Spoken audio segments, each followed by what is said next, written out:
Даруємо 1000 гривень за кожну правильну відповідь. В принципі, готовий. На що відповідати? А побачите, пішли Куди пішли? відповідати? В магазин. А що ви думали, я тут буду вас питати? Тут далеко? Ні, недалеко, бо тут близько. Golden Secret називається. Угу. Ось тут заходьте. Як називаються ось такі трусики? І для чого вони? Ну, для чого я знаю. Для чого? Це труси для місячних. Да. А як називається? Цього я вам не підкажу. Сліпи, будете знати. Що це таке і для чого вони? Я бачив таке на концертах, це на соски наклеювати, щоб було, типу, як цензор. Там не покрасніли? Ну, трошечки Ну, як називається? силіконова наліпка. Перша 1000 гривень. Вау.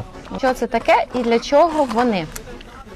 Це дуже класні помічники для дівчат. На груди, по-любому. Як називається? Ушак.